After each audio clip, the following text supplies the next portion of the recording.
Más Mesa Central por Tele 13 Radio.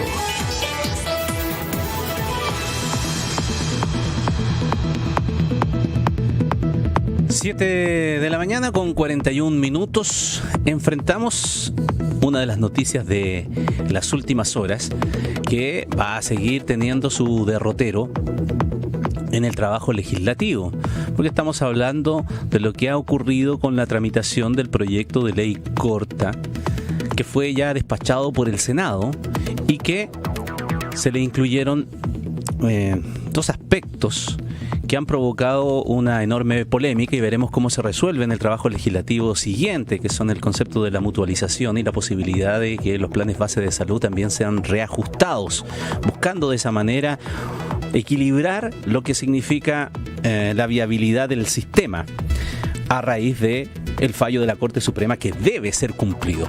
Lo conversamos a esta hora con el senador Juan Luis Castro, con quien ya estamos en comunicación, quien es presidente de la Comisión de Salud del Senado. ¿Cómo está, senador? Muy buenos días. Buenos días, Ramón. Gusto saludarle. Bueno, senador, ¿usted tiene un sabor de boca amargo con lo que ha sucedido entonces en la tramitación del proyecto allí en el seno del Senado? Usted ha señalado que esto no podría calificarse de otra manera que un triunfo para las ISAPRES. Claro, lo digo porque no porque el proyecto original hiciera eso, sino porque el resultado que estamos teniendo ahora, con dos grandes problemas que se instalaron, la verdad es que deja ese sabor. Y claro, no es la ley todavía final porque falta tramitación en la Cámara de Diputados, después habrá una comisión mixta, pero es un revés, porque aquí el eje principal es pensar en las personas, en los afiliados al sistema. Son casi 3 millones de chilenos, que muchos de ellos son de clase media, gente que paga un plan con mucho esfuerzo, caro, y que además viene judicializado, porque piensa usted que más de 2 millones de personas acumuladamente durante los últimos 10 años presentaron recursos. Finalmente la Suprema habló, le dio la razón, hay que devolver, hay que bajar precio, o sea, fueron sentencias, uno le gustará o no, pero son sentencias bien taxativas y le dan la razón a la gente. Entonces no puede ocurrir de que una ley que busca implementar los fallos, aterrizarlos, que las cosas vayan encaminadas para que el sistema funcione, coloque de alguna manera en desventaja a los propios afiliados, que esperan que la ley justamente mejore la situación en que estaban a partir de esas sentencias judiciales. Por eso es que tanto respecto a la devolución del dinero como respecto del precio de los planes no son buenas noticias. Y claramente son obstáculos que, si se aplicara como tal hoy a ley, dejaría a la gente peor que como estaba antes. Se sabe, se informa que ya se han reunido 17 firmas para acudir al Tribunal Constitucional. ¿Una de esas firmas es la suya, senador? Sí, justamente porque tuvimos la convicción, muchos senadores oficialistas, que una decisión del Parlamento, por muy legítima que sea, con votación democrática, mayoría, qué sé yo, no puede ir a transgredir un fallo judicial del máximo tribunal, no puede. Aquí hay un límite, nadie está por sobre la justicia.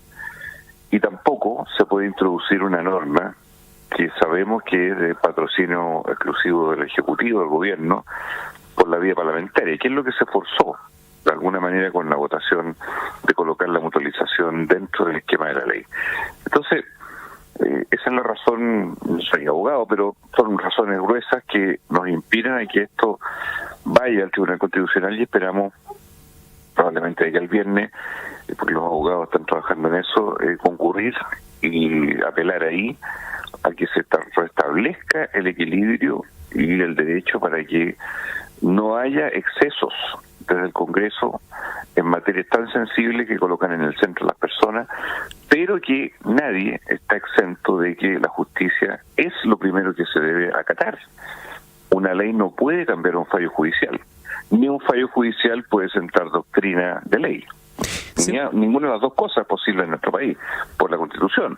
Por eso vamos al Tribunal Constitucional que califica las normas. Senador, ¿por qué recurrir al Tribunal Constitucional y no esperar la tramitación de la ley? Porque seguramente, de acuerdo a lo que es la conformación, uno presume en la Cámara de Diputados, y usted lo dijo al principio, seguramente esto va a terminar en una comisión mixta, no va a haber una mayoría seguramente en la Cámara de Diputados para aprobar las cosas como salieron del Senado. ¿Por qué no esperar a eso?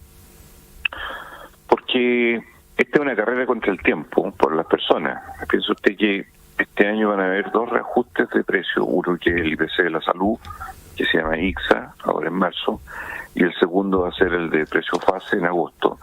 De por medio tienen que entrar en mayo las devoluciones de todo lo que es tabla de factores. O sea, hay un cronograma que si se interpusiera el recurso después de mayo, cuando termine la tramitación de la ley, los únicos que se pueden ver en detrimento son los afiliados, porque son itinerarios largos, los del Tribunal Constitucional, y la norma que aquí en pleno trámite se transgredió, a juicio nuestro, no amerita siquiera esperar, porque es una decisión equivocada. Es una decisión que supera los márgenes de la Constitución de la República y los derechos de las personas. Por eso es que preferimos no esperar hasta el último, por razones prácticas de las personas que están esperando una ley que le dé certeza, y no una ley que en mayo se promulgue, sea como sea, y recién ahí vayamos a apelar o interpretar, ¿verdad?, una norma que se transgredió, sino que eso quede establecido a firme desde ya. Esa fue nuestra convicción y por eso creemos que es preferible, por los afiliados que están en una gran incertidumbre y por la certeza jurídica en lo que resta de la tramitación. Nadie sabe lo que va a pasar en la Cámara de Diputados. Hay apuestas. Se dice, no, esto se va a arreglar. Sí, pero puede que sí, puede que no. Nadie lo sabe. Entonces, es mejor actuar sobre la base de la realidad, y es que hay una votación de una de las cámaras que fue forzada, desgraciadamente, ocurrió, pero tiene un efecto muy negativo y que a nuestro juicio deja en una posición muy disminuida a los afiliados y excede el margen del Congreso respecto a lo que es una sentencia de la Corte Suprema sobre el mismo tema que está en cuestión, que es la devolución producto de un fallo de tabla de factores de riesgo. Sáqueme de una duda, senador. Usted, en su postura personal, ¿siempre estuvo en contra de la mutualización? Se lo pregunto porque revisando aquí y preparando la entrevista buscaba algunos antecedentes respecto de las discusiones que se dieron y de las comparecencias que hubo de distintas autoridades y expertos en la Comisión de Salud que usted preside, y me encontré aquí con un artículo del Senado del 16 de noviembre del 2023, cuando concurrió, entre otros, el ministro de Justicia a exponer, y usted preguntaba, dice: el presidente de la comisión, el senador Juan Luis Castro, consultó: si el fallo no consideró la mutualización, la separación de poderes del Estado, me imagino que no impide que podamos considerarla en un escenario legislativo. O sea, ¿usted en algún instante consideraba que la mutualización era posible? No, era una pregunta. Eso que usted acaba de leer es la pregunta que yo le hice al ministro del Cordero, porque recordemos que la mutualización viene del informe del comité técnico que creó la Comisión de Salud del Senado, que no éramos nosotros mismos, sino expertos de distintos sectores, muy transversal. Ellos plantearon una fórmula de este tipo. Y cuando ya se entrega este informe y el Ejecutivo plantea sus indicaciones, ¿verdad?, y no recoge este punto, yo hago la pregunta para saber hasta dónde había, sin ser abogado, pero preguntándole al ministro de Justicia, bueno, ¿qué ocurre frente a esto? Porque hay hipótesis diversas, había gente de algunos institutos que decían, no, sí es posible, había otros abogados que decían, no, no es posible, y por eso formulo la pregunta. Y la respuesta, si usted la lee ahí mismo, es muy taxativa. La respuesta del ministro Cordero, que fue, mire, no es posible frente a una cosa juzgada, en este caso, cómo se aplica un fallo judicial, si los considerandos de ese fallo eximen un criterio que se usó antes, que es cierto, la mutualización en la lógica de seguros privados se usó, pero en este fallo que ordena a su vez cómo debe quedar un articulado de ley, Cordero dice, eso es imposible, porque ahí transgrede justamente el sentido original del fallo. Y esa es la razón por la cual, primero yo tenía una duda, la planteé, y me quedó claro después de la respuesta y después incluso vinieron otros abogados que ratificaron lo mismo, que no era posible. No es que yo tenga una posición dogmática en uno u otro sentido, simplemente me parece que es un tema que como cualquier chileno uno tiene que preguntarse. Uh-huh. ¿Es posible que un poder del Estado coloque un ingrediente en un articulado de ley que es distinto o antagónico a lo que viene establecido en un fallo de carácter universal? Esa fue en el fondo mi pregunta.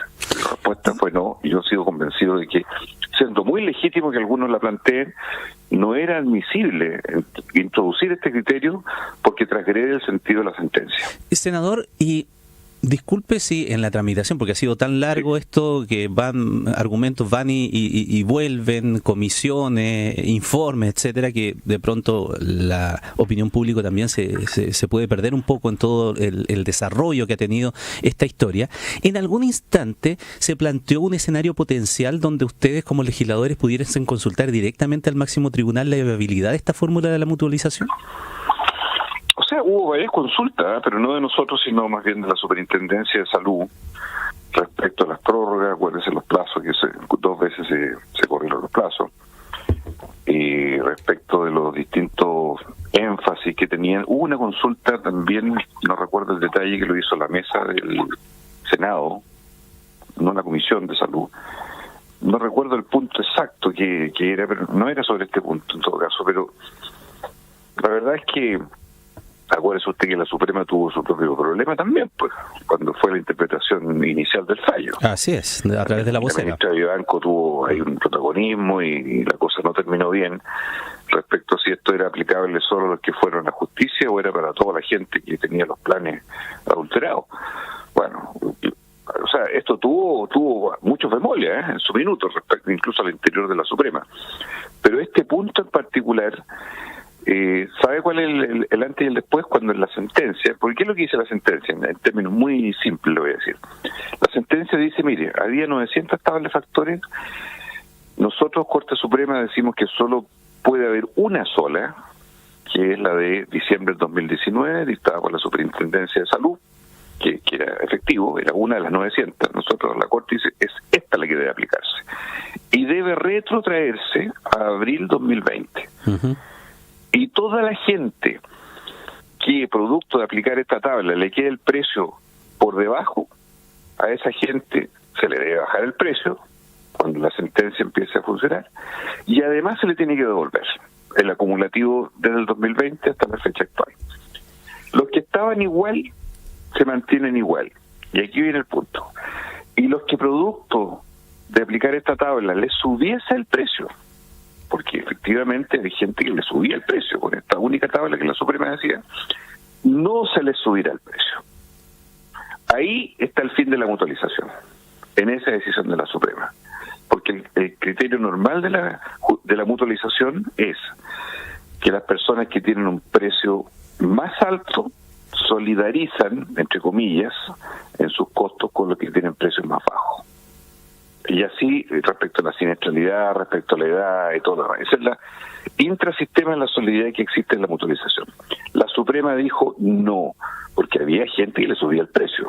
La Suprema dijo, nadie que le suba el precio producto de la única y nueva tabla que nosotros decimos se le va a aplicar el alza de precio. O sea, dejó a la gente, los que estaban igual, y los que les bajaba el precio, que eran más de 600.000 contratos, ordenó bajarle el precio y devolverle. Yeah. Eso es antimutualización. Y ese es el criterio, me guste o no, pero el que tomó la Corte Suprema. Ahora, siguiendo esa línea argumentativa, y ya que pone el ejemplo aquello de los precios y de los topes de las alzas, ¿no es verdad? Sí. El segundo punto aquí en consideración y polémico ha sido la posibilidad de reajustar entonces los planes base, que se entiende que, a ver, eso ayudaría a compensar lo que la ISAPRE pierde por un lado. Lo que se pierde por un bolsillo se podría recuperar por el otro con un aumento de los planes de salud. Ahora, hay distintas interpretaciones. Yo he escuchado también aquí en el debate público a otros expertos señalar que lo que aquí se debe ver hacia el futuro es no considerar el reajuste en términos porcentuales, sino lo que va a terminar pagando la persona en plata. Es decir, que nadie, incluso con ese reajuste, tendría que pagar su plan tendría que subir de precio, sino que tal vez una fórmula que lo compensara en estas subidas y bajadas, porque si me rebajaron por acá, el plan base me puede subir, pero voy a terminar pagando lo mismo. ¿Eso es verdad o no es verdad? A ver, lo que es verdad es que van a haber 2 reajustes este año. Uno es el ICSA, ahora en marzo, que va a estar más o menos en torno al 6%, por ahí, se estima, todavía no sale el valor final. El otro, el más grande, va a ser en agosto. Hay 6 APRE hoy día en el sistema.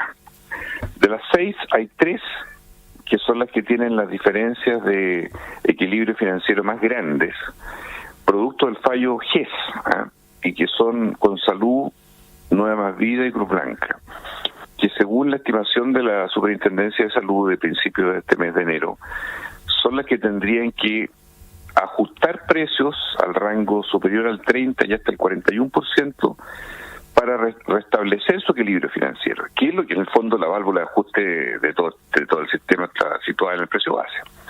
Bueno, falta clarificar, y esa fue el alegato nuestro, ¿por qué no se le ponía un límite a esto? Porque si hubiese gente que le van a subir hasta un 41%, resulta que esa gente terminaría peor que como estaba antes. Claro. Porque si ya venía antes pagando una cantidad determinada, se fueron o se aburrieron, judicializaron, les fue bien, le ordenan todo esto a la justicia, que le devuelvan, que le bajen, todo lo demás. O sea, no tiene puede lógica. ser peor el remedio que la enfermedad.